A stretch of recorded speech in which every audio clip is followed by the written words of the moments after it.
মানুষ মূলত কতগুলো আশার সমষ্টি। আমাদের অনেক অনেক আশা, আমরা এইটা করব, ওইটা করব, এইটা করার পরে এইটা হবে, এইটা করলে এইটা করব। আমরা এই যে একটা আশার পর একটা আশা, একটা আশার পর একটা আশা, এটার পরত বুনতে বুনতে আমরা একটা অট্টালিকার সমান করি। আমরা জানি না আমাদের প্রথম আশাটাই পূর্ণ হবে কিনা, তারপর আমরা আশা করি। গিরিশ ঘোষের একটা বিখ্যাত লাইন আছে, আশার নেশায় বাঁচি না, আশার নেশায় করি জীবন যাপন।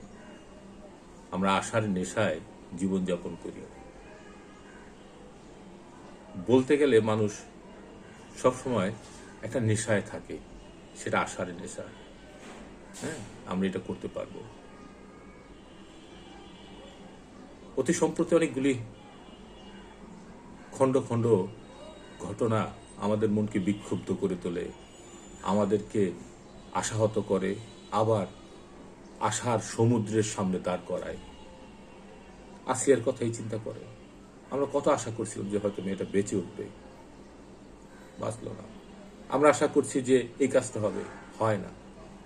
আবার আমরা প্রত্যাশা করি আমাদের জীবনযাপনে পরিবর্তন আসবে, হয়তো হয়, বা ওই পথে আছি, অথবা আমরা আসলেই একটা ফাঁদে আছি। বইমেলায় আমার নানান ধরনের অভিজ্ঞতা হলো। হ্যাঁ, আসিয়ার কথা মনে হতে, আসিয়া তো চলে গেল, আবার একটা শিশু জন্মায়। ওই শিশুটার সাথে আমার একটা অদ্ভুত মায়ার সম্পর্ক আছে। কিরকম? বইমেলায় যখন বইয়ের ছবি, নিজের কাজ, নিজের কথা, প্রত্যেকটা বইয়ের কেনার পিছনের গল্প, বই পড়ার গল্প, হ্যাঁ, বই পাঠের পরের গল্প, এই গল্পগুলি, ছোট ছোট অনুভূতিগুলি শেয়ার করতাম, তখন দূরের একজন মানুষ, একজন পাঠিকা, তিনি প্রায় নক করতেন যে স্যার, মেলায় আজকে ভিড় কেমন? আমি সময় সুযোগ মতো টুকটাক তার সাথে তার কথার উত্তর দিতাম মেসেঞ্জারে। বলতো স্যার, আমার খুব আসতে ইচ্ছে করে। আমি বললাম, একদিন বললাম আসেন। বললেন স্যার, আমি তো আসতে পারবো না, আমার তো পারিবারিক। আমি আর আগাইলাম না, কারণ একটা মানুষের অনেক সমস্যা থাকে, বিশেষ করে একজন নারীর সমস্যা আরো বেশি। আমরা অনেক সময় এই সমস্যাগুলি বুঝতে চাই না। পরে আরো কয়েকদিন পরে আরো জানলাম যে সে আসলে সন্তান সম্ভবা। এইটা তো দারুণ বিষয়। আমি অভিনন্দন জানালাম, অনুভব করলাম। সে একদিন আপডেট দিল যে স্যার, এই যে আমার খুব খুব কাছেই। এই মেলার 8-10 দিন বা 15 দিন এরকম টুকটাক কথা বলতে বলতে একদিন মেলা শেষে বললো, স্যার আমি তো আজকে হাসপাতালে যাচ্ছি।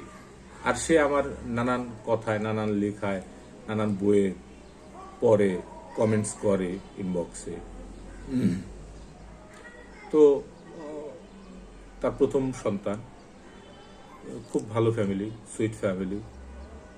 পরে আমি বললাম কি নাম রাখবেন, ছেলে না মেয়ে? কথা জানি না, জানতে চাইও নাই। আমি ঠিক আছে। পরে তিনি তার সন্তান হলেন এবং ছবিও পাঠালেন।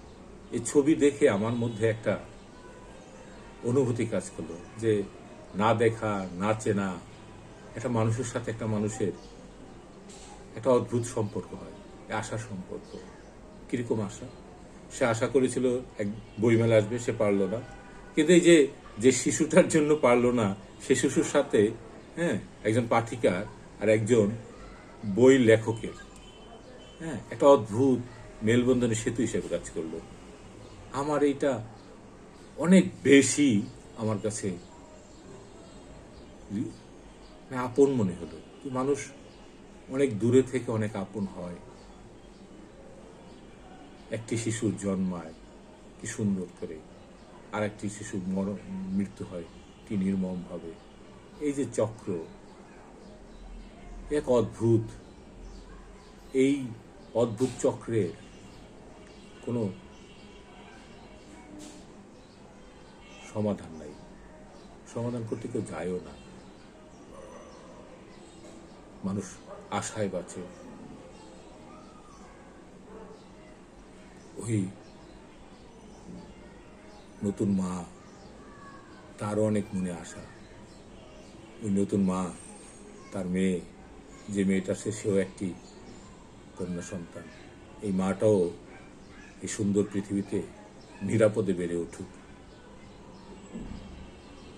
তার আমি ছবি দেখেছি, কিন্তু মন থেকে তার জন্য দোয়া করি যে তার জন্য এই সময়, এই দেশ নিরাপদ হোক, সে একটি নিরাপদ বাংলাদেশে বেড়ে উঠুক।